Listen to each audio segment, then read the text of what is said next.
Great. Well, thank you for joining us. My name is Robert Bogatin. I'm the director of Resilient Restaurants of Colorado, which is a nonprofit peer working group operating under Good Business Colorado Association. This is our first a la carte webinar, and today we're going to be presenting and discussing tipped wage and service charge financial models used in dining establishments. Resilient Restaurants was in motion before the pandemic, and our short-term goals have had to shift as a result. The program has only been active since late April, and instead of us launching with programmatic support right away, as we are not in a position to offer financial assistance to our small business members, we decided to publish a statewide industry survey for all dining establishments. Our phase 1 report was timed to actually end at the end of June, but the survey itself is still open for all phase 2 responses. We're hoping to achieve a high enough sample rate and diversity to have the data be used at the state and local level. So we'll have links in the Q&A box and in the chat area, a direct link that you can participate in the survey, and a link to our website. You can find out more information about Resilient Restaurants, GBC, and have a link to take the survey there as well. On the host panel with me today is Debra Brown, the Executive Director of Good Business Colorado. She'll be communicating with you in the Q&A panel and helping me moderate your questions. And so you can use the Q&A panel in the Zoom dashboard to enter any of your questions that you'd like us to address. We will be recording the webinar and for publishing online and for use in other sessions so that new participants can take part in this conversation as well. Debra, would you like to take a moment to introduce GBC to the group, please? Thank you so much, Robert, and thank you also to all of our event sponsors who Robert will also list off. And everyone, thank you for joining us today. Good Business Colorado is an organization of business owners who care about creating great businesses that also take care of their employees, that are good environmental stewards. We join together to get stuff done. With Resilient Restaurants, it's very much about sharing best practices, helping each other grow and achieve success in our businesses and in our communities. And we'd love to connect with any restaurateur who's triple bottom line, who knows they can make a good profit and still take care of their employees and be a good environmental steward. And we look forward to continuing to grow Resilient Restaurants and to continue these conversations and be a resource. Yeah. Thank you, Debra. Our Resilient Restaurants member presenter is Edwin Zoe, owner-operator of Boulder and Denver's Zo Mama, Chimera Ramen, and Pho Me, which are pictured behind me.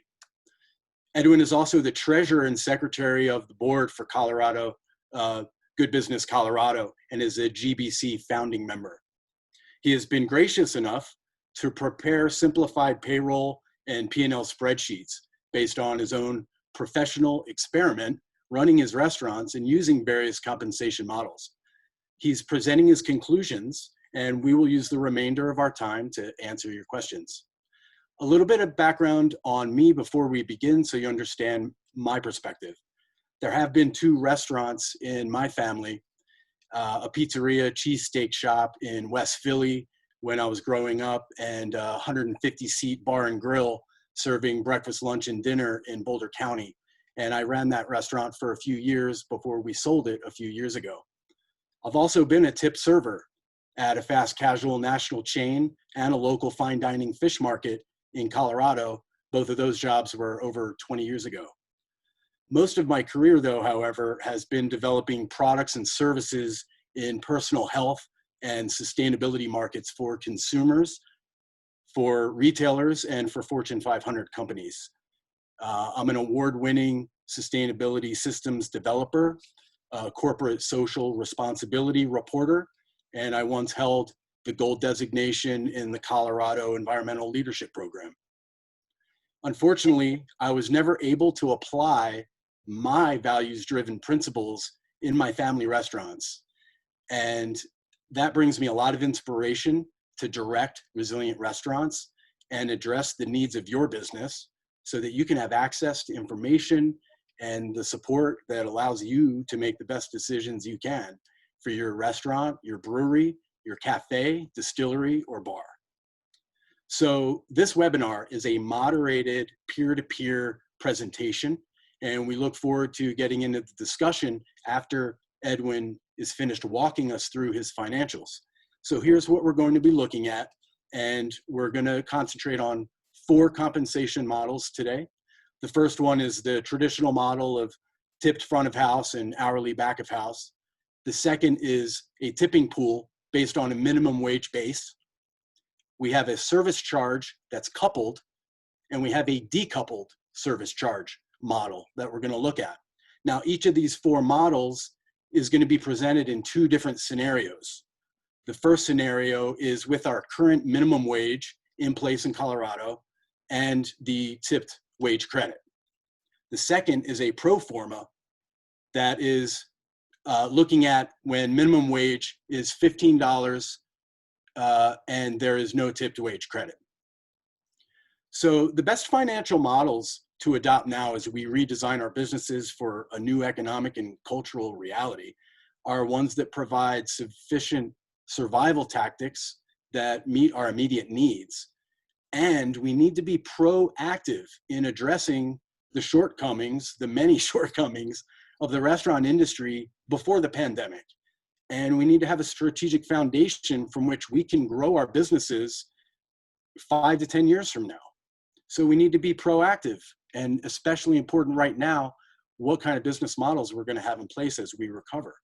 So our goal as a peer group is to work together and share knowledge to develop stronger local economies that are based on regenerative business models that are profitable businesses. And in our industry, we need to get out of single digits, and a stabilized, more professional workforce.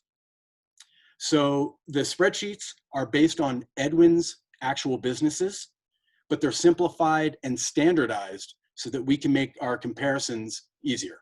So the general case study is this.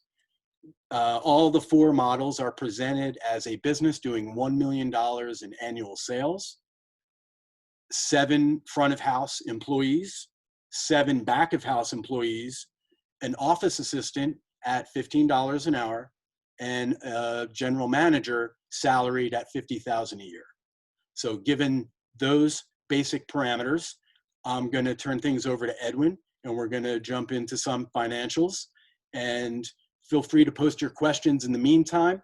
Once he's done presenting, we'll go back through and we'll start engaging your questions and really welcome a great dialogue with you. So I'm going to go ahead and initiate my share screen. Edwin, if you want to take it from here. Thank you.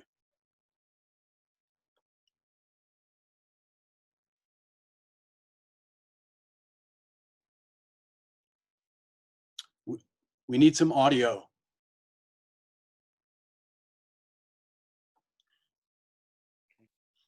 Can you hear me now? Hear you now, Edwin. Thank you. Hello, everyone. I am Edwin Zhou, founder of Zhou Mama in Boulder, as well as Union Station and Chimera Ramen in Boulder. Just real quick that, this disclaimer is that this is not legal or accounting advice, which we have to say. This just simply illustrates how I have approached the issue of tipping over the years. And also one clarification with Robert says that this is actually not directly from my books. So they do not represent exact data, but rather some pretty straightforward numbers that closely approximates the performance of our restaurant as well as many restaurants. So with that said, let's jump in. Okay. So first, in terms of the way I've organized this, if you can see, can you see me moving the mouse, or is someone else in charge of the mouse right now? I'll be navigating the screen. Okay. So let's go through the very general level. Let's go through the 4 columns here. And on the upper left-hand side, you see the minimum wage set at $12, which is the current Colorado rate. And below that, you have the $8.98, which is the tip wage rate. And within this column, you have the tip wages. And this is the most traditional model, which is your employees are paid the tip credit rate, which currently is at $8.98, and they pretty much have to figure out for themselves how they're going to tip out the back of the house, as well as supporting staff and so on and so on. So as an employer, you're pretty much out of the loop when it comes to the tip wages, the tip wage model. And then moving over to the right, we have the tip pool model. And this is something that I think more and more, I would say most restaurants are familiar with, in that there's some kind of policy in terms of how the front of house, the servers need to tip out to the various members of the team. And in that case, the rate is set at $12, which is, I'll explain the reason why that is. And then moving over to the next column, we have the service fee and coupled model. And what that means is that it's a difference between the fourth column, which says basically means that you do away with a tip model. Instead, you would just charge a flat fee, whatever your experience rate in your business is. And so I've seen numbers that that goes from say 15% to 20%, or once in a while see rates higher than that. But with a service fee coupled model, it is explicitly stated that all service fees then essentially is a tip pool that's distributed amongst your employees. And the last one is the service fee decoupled. And the difference between that is that with the service fee decoupled, that means that that there is not a one-to-one, meaning that all service fee go towards the tip pool, or traditionally think of as tip pool, but rather the relationship between the employer-employee is similar or almost identical to pretty much all relationships outside the service industry, which is when the employer hires an employee, they mutually agree upon what their pay is going to be. And so, yeah, obviously it has to be above $12 the minimum wage, but beyond that, it's a negotiation between the employer-employee, and that provides the employee a certainty of how much they're going to get paid. No different from, say, they get a job from what would be any other hourly job, that say a graphic artist, designer, or a a landscaper, or any pretty much every hourly position that a person may want to apply for. And so the benefit, we can talk about the benefit of that when we get to the next page. But these are the four main models that I want to discuss today. In terms of historically, where I come from is that I grew up in the restaurant business since I was 13 years old, and from there I've worked every single position imaginable in the restaurant industry, and both front of the house, back of the house, dishwashing until 3 or 4 o'clock in the morning. And back then I think the minimum wage was like $4 or $5, but that was a long time ago. And so from there, I really have a sense of what it is like to be in the other person's shoe, especially when it comes to the discussion of between front of the house and back of the house, and equity and fairness and those issues. And so that gives you a little background. Now let's move on to the actual P&L model. Okay. Again, the reason I use this is because $1 million is, annual sales is kind of an easy number to understand. It's a whole number, and it is not uncommon for restaurants to be operating in that range. Of course, each one of your businesses will have very different amounts, but this should give you some the big picture in terms of how the different models will change your bottom line, and as well as compensation to your staff. So if you notice between all four models, they are the assumption is that it's a $1 million in sales, which you see on the very top, and then the service fee or the tip rate, your experience tip rate is about 18%, which is for full service restaurants, it's reasonable amount. Businesses that has a tipped experience rate of about 15%, I would say is on the lower end of the performance spectrum, and restaurants that averages above 20% in tip tends to be on the higher end of the performance spectrum. So I use that number 18% because it's fairly common in our industry. And below that, you have your daily, that $1 million breaking it down into 360 days, assuming that you're closed for 5 days, like New Year's and Memorial Day and so on. But again, what's important is not so much how many days that you're open for your specific business, but rather if you look across the row of days that we're comparing apples to apples. Okay, Robert, do you have control of that mouse there? Yeah. Good. And then, so you break that down, it comes out to be $2,778 per day in terms of your gross revenue. Okay. And then the only difference, if you look across, is that the service fee decoupled right over there is 18% of your revenue. Now, the one question that's come up is that, well, why are we not putting the service fee in the coupled column? And to explain that, can you move that over, Robert? Yeah.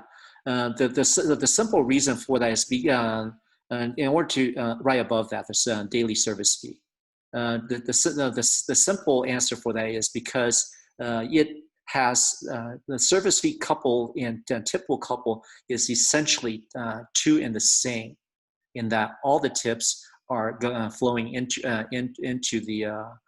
the tip pool, but it's just a legal difference between how that is treated when it's a service fee versus tip pool, and I'll explain that a little bit further down. And then now here, this is basically the meat of what the discussion here is that if you look at $1 million in revenue, and you come down to using a very typical cost of good model. Again, and don't worry if your specific business has a different cost of good model, or for that matter, any other line item except for payroll. It is the simple fact that we're comparing apples to apples. So that's important to note, that if everything else is the same, what changes between when we go from model to model. Okay, so if we go through that, and payroll is based upon, if we in this case is around, all in is around 398 or almost 40%, and that's factoring in the 15%, roughly 15% in payroll expenses on top of the actual payroll, such as your Social Security, your employer contribution taxes, and so on. And then if you'll notice that row is the only number on in your expenses that really changes in terms of the absolute number. Now you will notice that the percentage they do change, and that's simply a function of the payroll. Okay, and also relative to your revenue. So if we scroll down, and if we, in terms of looking at a very high level in the bottom line, which appropriately is pretty much what we are most concerned about, is what is our bottom line, is that if we take this model and given the payroll, the same amount of people that we use at the same at those different rates, we get a net profit of approximately 0%. So you're basically on a treadmill, just running in place and not making any money and working for free. Now, if you shift over to the tip pool, and given the very similar situations, same labor requirement levels, then you actually will generate about 3% profit. Okay. And since service fee is identical, you'll generate 3%, about 3% in profits as well. And if you move over to your service fee decoupled, you notice that you actually take a little bit of a hit, in that your net profit drops down to 31 to 31, so about that little over $1,000 loss over the course of the year. But there's some distinct benefit for that, which we will discuss. So we can scroll down that a little bit. So the next row, which is contribute to net profit, in the old tip model, there's no because it's our baseline. There is no contribution to the net profit to allow you to provide a sustainable business. Because the fact of the matter is that if you are operating at 0% profit, then you are by definition a nonprofit organization, and you should not be in the for-profit space. And so, I think most people's advice is for you to seek opportunities elsewhere. And so I use this as kind of a baseline, so to let the audience understand that if you're in that column, you do not have a sustainable business model. So you have to get yourself to a higher ground, which is what the other models provide. If we look at tip pool, service fee coupled, and service fee decoupled, they all provide you with a higher ground that enable you to continue your business. Now, going a little bit further, I just highlighted some very general pros and cons. Okay, and then we can scroll. We're down there already. So in terms of the traditional tip model, is that the pros is that it's very familiar to everybody. And then there are really no landmines as long as you adhere strictly to those the requirements of tip model. And by the way, the reality is that very few restaurants that I have been associated with or know about have this, for lack of a better word, this very integrated model. Pretty much all restaurant table service and full service restaurants I know have some form of tip pool. And so that takes us to this second area, which is tip pool is very familiar to most people. So service front of the house people understand that they need to put up a certain amount of their tips into the tip pool that for redistribution. And then another pro is that it's considered a little bit more equitable in terms of there is a defined guideline for how that tip is distributed to the back of the house. Okay, but in terms of, I would only say it is very, very weakly equitable to the back of the house. Okay, and then the next, in terms of the next service fee coupled, it like tip pool is more equitable than the antiquated system. But yet still, again, I consider somewhat weakly equitable. But however, the benefit of that is that the employer has much more input in terms of how that money is distributed. And then the last column is service fee decoupled. Is that the two main benefits. First is that it really protects you for future wage growth.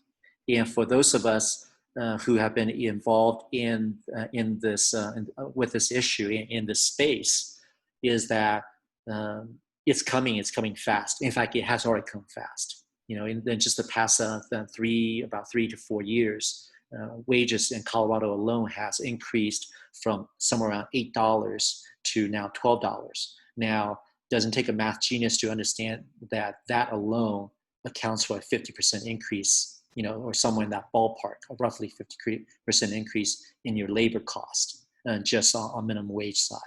And it's going up even further. There is tremendous pressure, albeit the pandemic, COVID-19, I think has stifled that somewhat. But I think a forward-looking business or business owner should recognize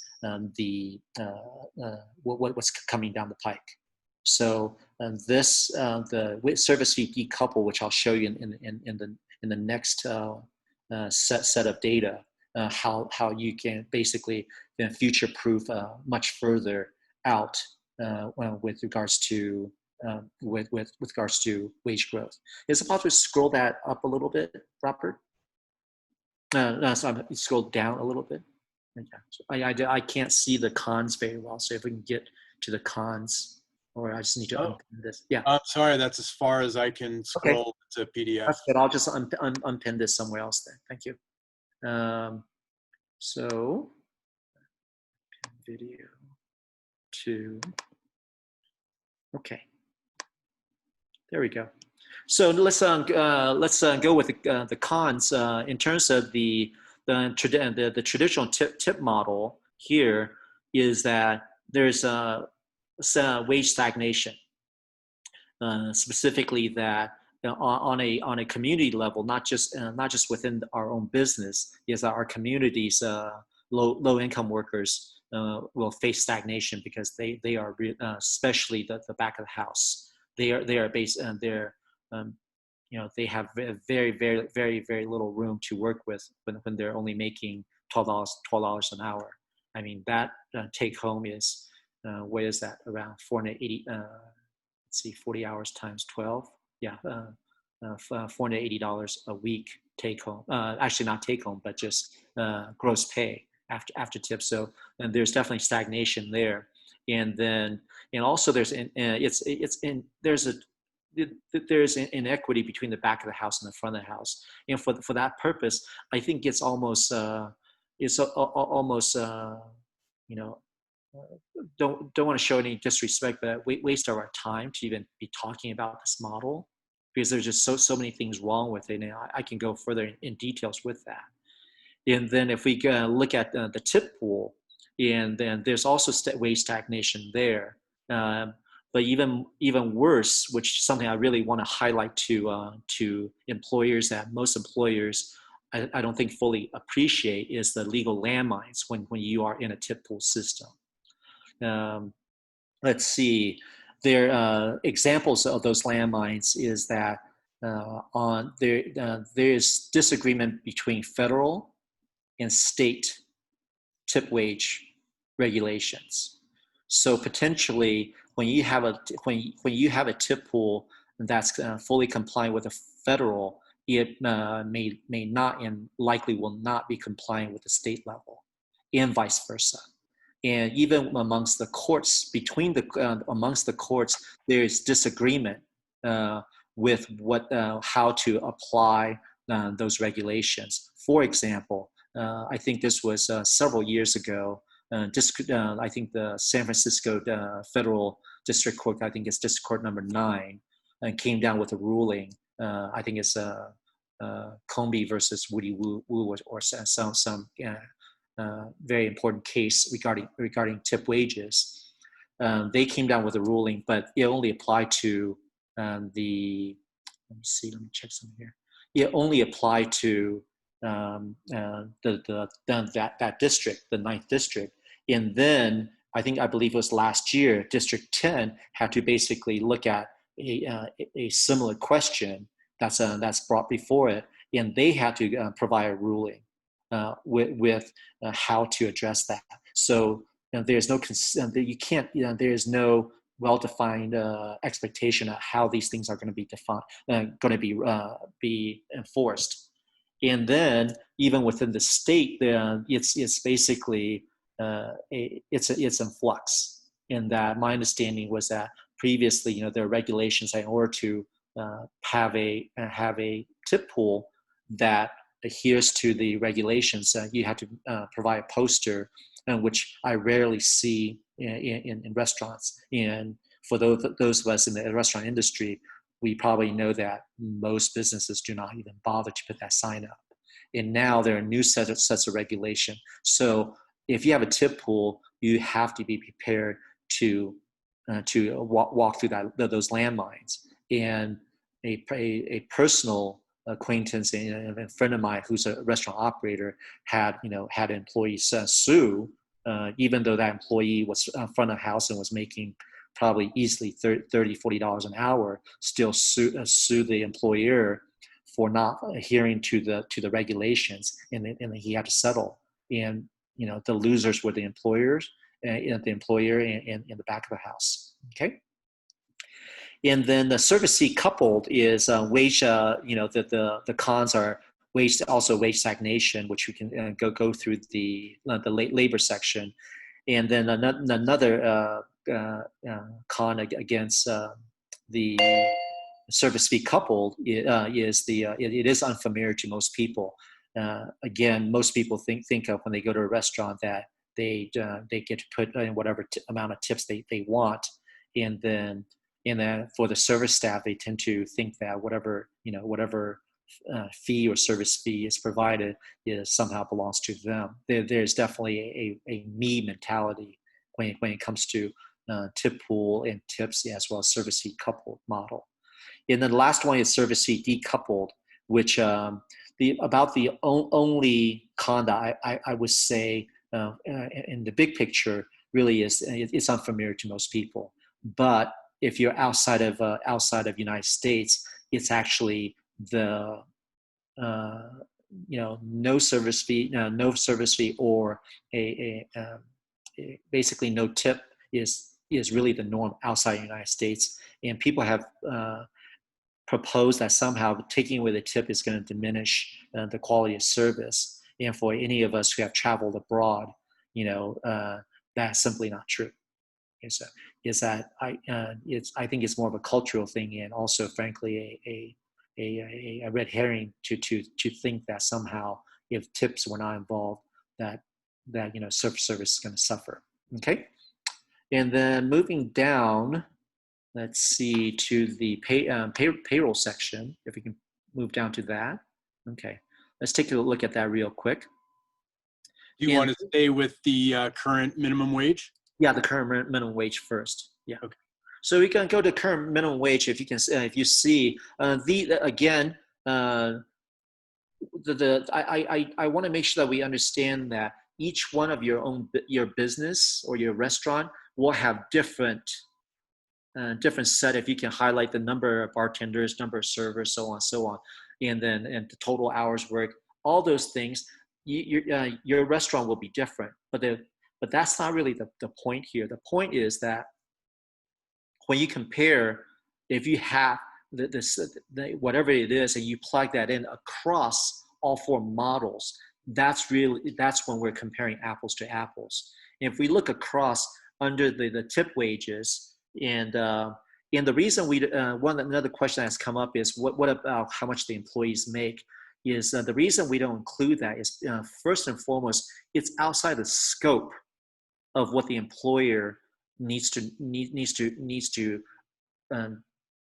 do in terms of the bottom line. Okay, whether the employee makes $15, $20, $30, $40, $50, whatever hour. Now, those numbers in the different tip models do not affect your bottom line. What we're trying to focus on is the bottom line. Okay, so if you look across with the tip model, the employee, your front of the house people are making $8.98, and let's just assume that a chef or lead cook, whatever, is $20, and so on. And these are, again, each restaurant will have their own numbers, but these are not unreasonable numbers to say, my line prep is going to be making $16 an hour, my dishwasher making $14. I don't want there to be the discussion to be, well, that's not what my restaurant pays, because that's really not the point. The point is that it's within the range of what restaurants do pay. And then you keep going across in the tip pool as well as service fee couple, that jumps up to $12 for your front of the house people, and then they get what they get through their tip out. But the big difference comes when you go to service decoupled, because the relationship is no longer tied directly to a tip, but you as a business you charge a service fee to your customers, and you manage the service fee however way you need to. What that enables you to do is that you can literally, based upon these numbers, you can offer a bartender $25 an hour, And for some bartender, they will absolutely scoff at that. We know that. Okay. But if you offer someone who's relatively new to the business, to the industry, and who aspires to approach this job as a professional, if you offer them a $50,000 a year job, the mentality will change, the culture will change, that this is a full-time professional gig. Because, especially in this current climate, if with COVID-19, the huge layoffs, if someone were offered a $50,000 a year job for in the service industry, that I think is a win-win for everybody. Okay. And same thing for a server. Again, $25. You can, depending on your specific business model, it could be 20. It could be 18 or even higher on the other end. But again, the point is that with this model, you can immediately have a relationship with your staff where they know exactly how much they make in terms that I think that's very easy to compare to other job opportunities. Instead of saying, well, you make minimum wage plus tip, and the next question, well, how much is tip? Well, I don't really know. I can only tell you maybe about this or historically about this, but I don't really know. And then there's a whole set of conversations between, amongst employees. Well, how much did you make? How much did you make? How much you get on that table? And it becomes very divisive. And I think all of us who have been in restaurant management have experienced that mentality whereby, well, that person just got an extra table than I did. So what's up? And now you're dead in your track trying to engage an employee about that. Whereas a service decouple has a much more professional approach in terms of it's about the whole team. It has a much more team mentality. Okay. And then, so based upon this model, you're able to provide, your line cook's $16. Again, I don't want to be engaged in a conversation whether 16 is market rate, because that is different from each organization. But just recognize that it allows you to be able to do things like this and still be moving towards profitability. Okay. And then expose and dish, office assistant. Again, this is kind of a general. Again, a very general picture of what that looks like. Okay, and then next, let's move to the $15. Looking forward to the future. So, if we were to look forward to the future, what happens then? Let's move up to the P&L side. Okay, what happens? Really, the big difference is that when you go into the future. And all of a sudden, there's the creep of upward minimum wage increases. Then what you were doing previously in your antiquated tip model, of just breaking even, now you have a business that's losing $60,000 a year. And if we just shift down to the payroll, and the reason for that is because you have to pay everyone these amounts, and one of the reasons why you have to pay these amounts, given what I think most of us who have been looking at and engaged in the wage issue politically, understands that that's probably coming. That the tip credit, you cannot count on that being there for you. To bring down your labor cost. So when that happens, you notice that across the board, your labor cost all of a sudden is at $15. Okay, except for the last column, you did not have to change a thing. You did not have to change a thing, and you're still operating as you did before at a profit. Let's go back up to the P&L. So. The previous model with the change in minimum wage, now you're losing over $60,000. In your tip pool, you're losing $40,000 as well as service fee couple, and yet this has stayed the same. You're still afloat.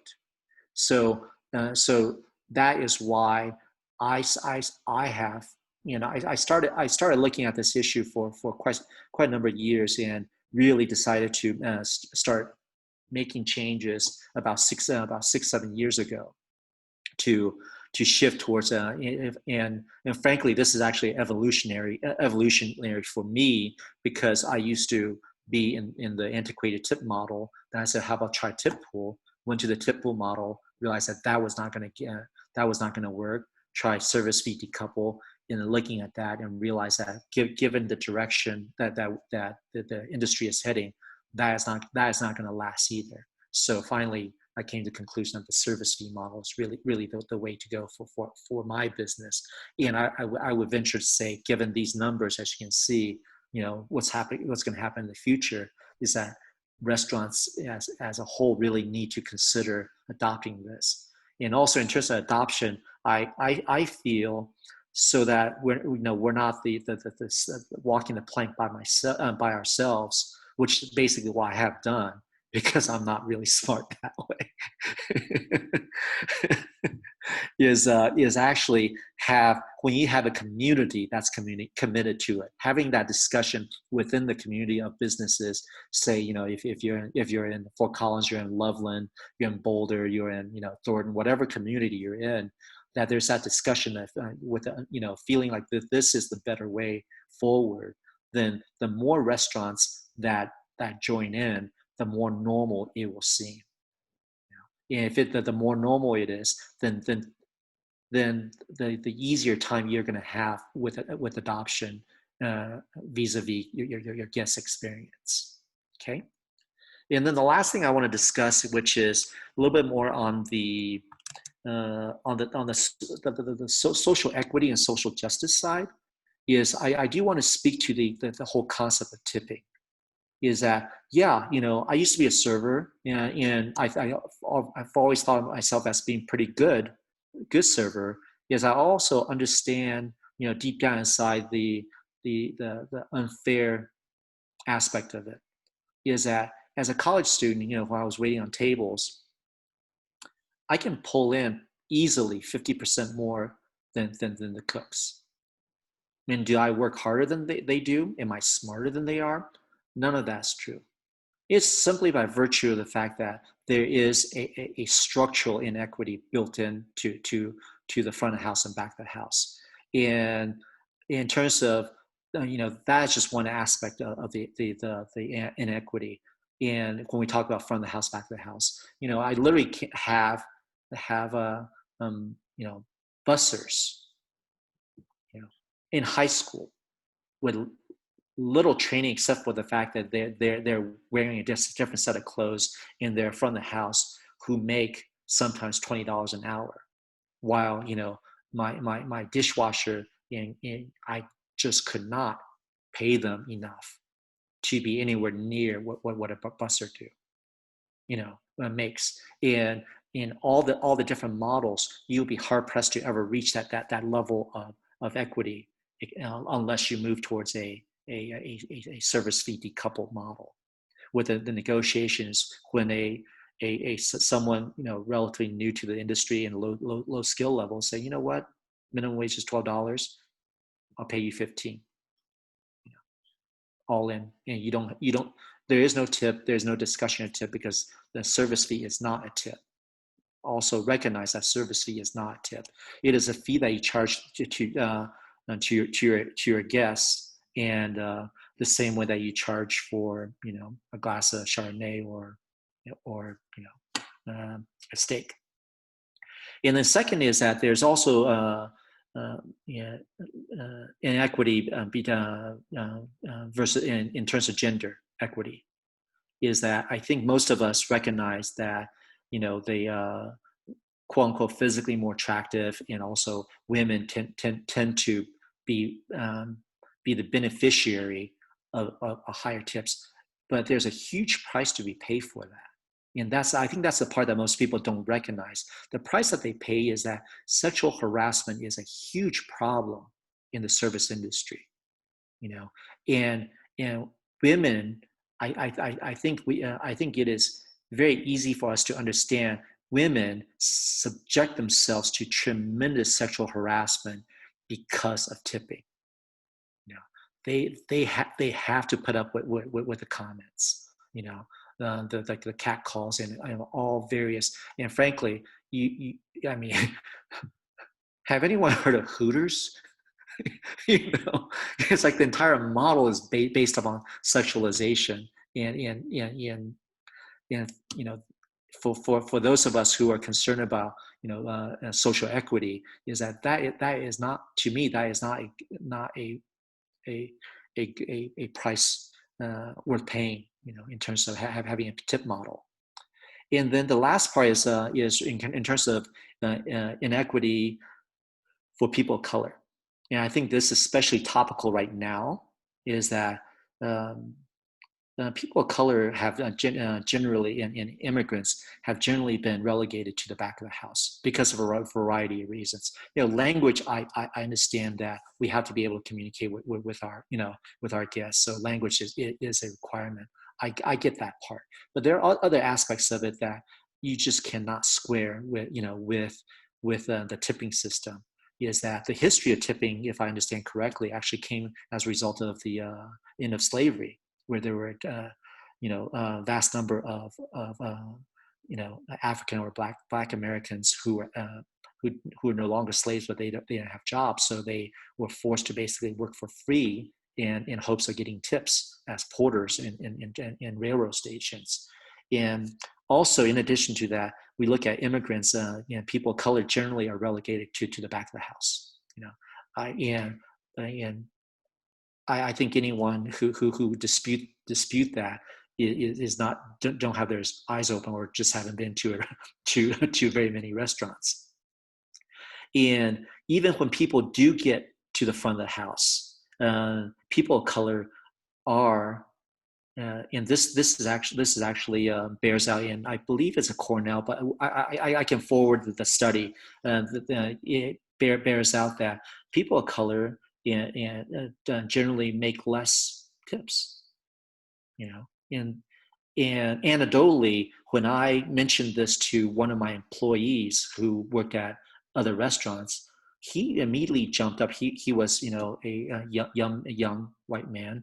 He immediately jumped up and said, "I absolutely know that. You know why I know that? Because the last place I worked, our best employee amongst ourselves was this Black gentleman. He knew everything there is to know. His attitude, everything was great. But he consistently, of course, once in a while he'll get a big tip, but consistently he gets the lowest tips. And his analysis, the only thing he contributed to it was the fact that he was a person of color compared to everybody else. So, in terms of social equity, I have strong issues and feelings about the whole system of tipping, and I highlighted those, and hopefully, those of us who whose values are consistent with Good Business Colorado, as well as Resilient Restaurants, will agree and understand why a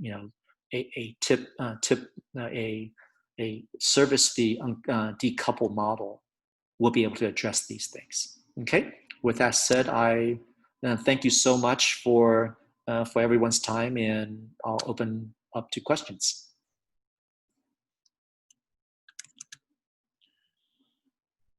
Great. Deborah, do you have anything on your end?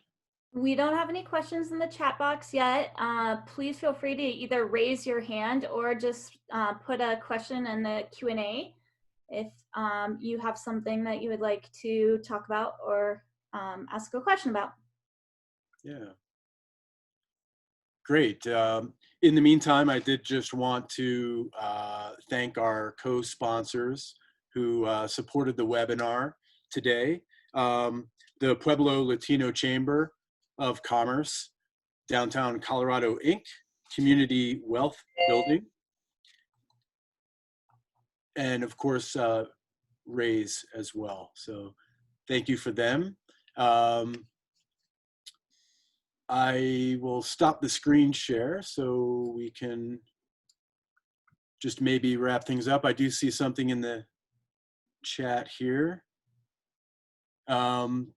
So Edwin, I don't know if you see the chat question, but Brandon is asking, Yeah. what's the timeline for rolling out a switch from tip pool over to a decoupled service fee?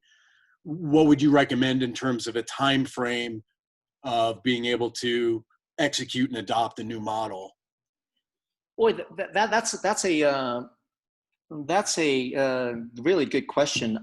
I feel it really depends on the business. I mean, each employer will have a really good sense of what the acceptance rate, if for lack of a better word, amongst the staff.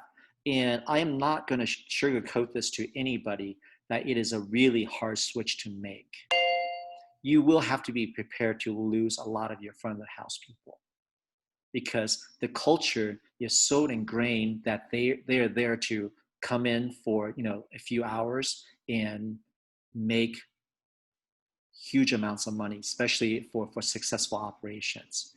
So if you do plan to make the switch, you have to be prepared to have backup staff, because it is not an easy switch, but it is a switch that if you look into the future, needs to be made. Otherwise, the only other way you can overcome this is keep raising your prices. And if you keep raising your prices, and there's a lot of downside to raising your prices as well. Being in restaurants, being very a competitive marketplace, that potentially you can lose sales, and then basically you raise your prices, and then you lose sales, and then you're back in the same place that you were. Right. I have a follow-up question to that. One of the points that I talk to a lot of members about is just the need to educate consumers in our communities about the actual cost of providing healthy, food in a great dining atmosphere. Do you think that the decoupled service charge model is a strength then that addresses keeping menu pricing a little bit more in the familiar region, so that you're not, jacking up your menu prices, and that a separate service charge, educating them about why that's being instituted and how that is growing your business? Have you ever thought about just rolling it up into real menu prices? Yeah, there are several downsides to rolling up your menu prices, and one of which is that if you do not shine a light on this, then you will create amongst your within the marketplace that you're just simply raising your prices. If you shine a light on this, I think it will bring more awareness to the consumers. Yeah. That this is an important issue, and also along that line, what I failed to discuss is that there's one way in equity that has not been addressed, is that in order for a server or a business to get an average of 18%, it will require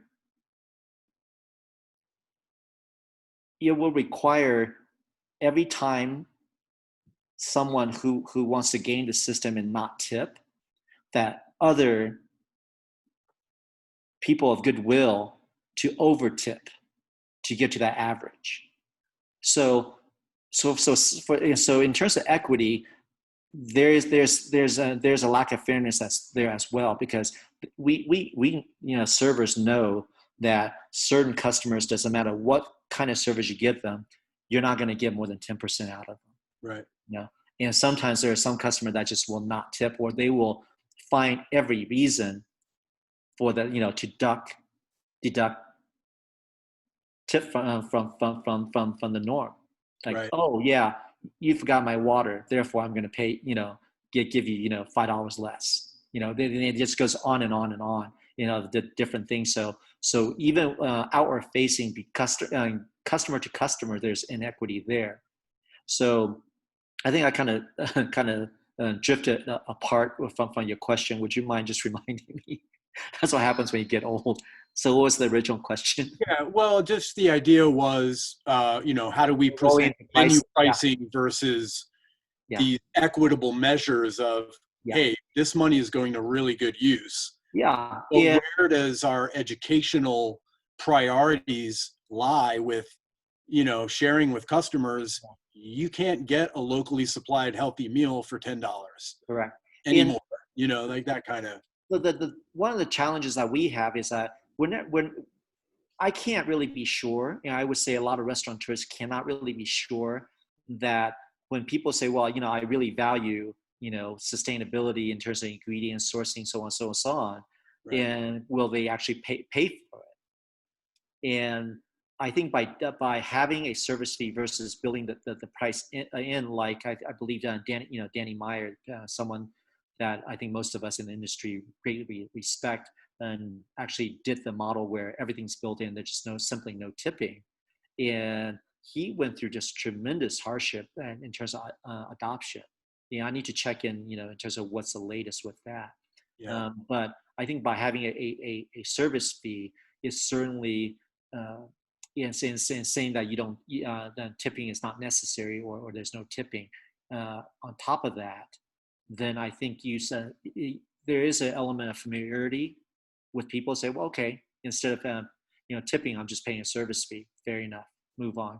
And then, frankly, there's some very large organizations that actually have adopted service fees. I mean, if you ever go, last year I went to the Broadmoor, and everything you buy, there's a 20% service fee. And we don't hear people, Patrons aren't complaining. Yeah, they're not coming at them with pitchforks and complaining about it. So, right. So I do think that having a service fee is better than just trying to roll and also the other part is that when you roll it in for businesses that have a percentage rent and clause, it's much harder to be able to negotiate that out of your lease, and which can result in a fairly substantial cost, cost to the business. Right. Okay. Thank you for the answers. Yeah. Last call for questions. Come on, everybody. I'm all warmed up.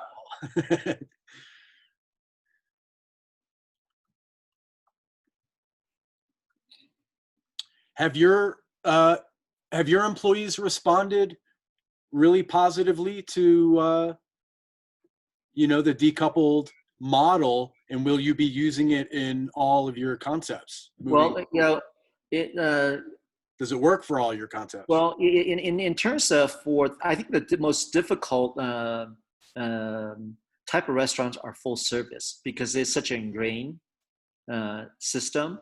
And what we ended up doing is doing the tip pool system. And even then, we just had countless conversations and protests and threats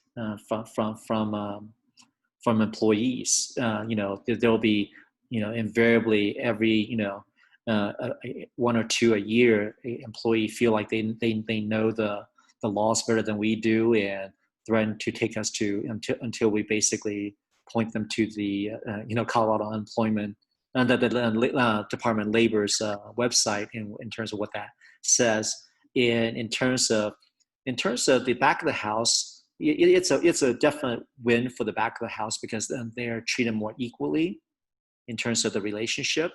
Has it eliminated some of the competition and drama between the kitchen and servers? I don't think I have big enough a data set to say that's the case because drama is the middle name of the restaurant business, right? So yeah, I don't think I have enough data to speak to that, but certainly in principle, I think it is a better, more equitable way of approaching things. You must at least notice some morale difference, though. Well, in terms of front of the house is still a challenge, and if anything, we found that new employees and new people new to the industry tend to be very positive about it, whereas the the veterans are the Yeah. ones that they're the first one to walk, because Resilient. I Resistant. mean the numbers speak for themselves when they come in for a 5 hour shift and walk with $200-300. Yeah. They're going to think $25 an hour is a joke. But for someone who comes out of who is not a veteran, outside of this industry, coming in and making $25 an hour, which is, if you work 2,000 hours, which is 40 hours a week, that's a $50,000 a year job. That is nothing to joke about. That's a respectable career. Yeah. Yeah. In conclusion, because that's our final bell right there. Okay. I'm in complete agreement with you that we need to take these measures that will raise the professionalism and full-time, perspective of it as a job. I think this is a great way to move in that direction. So we have to wrap things up. Thank you, everybody, for attending. Really look forward to continuing to touch base with our current and new members. Wanted just to remind you that we will be sending out an email for all the participants today with just a quick survey about your experience on the webinar, and importantly, at the end, letting us know other topics of interest that serve you best so that we can develop more opportunities for you to share and learn. And thank you, Debra. Thank you, Edwin. Certainly, you're welcome to make any final statements.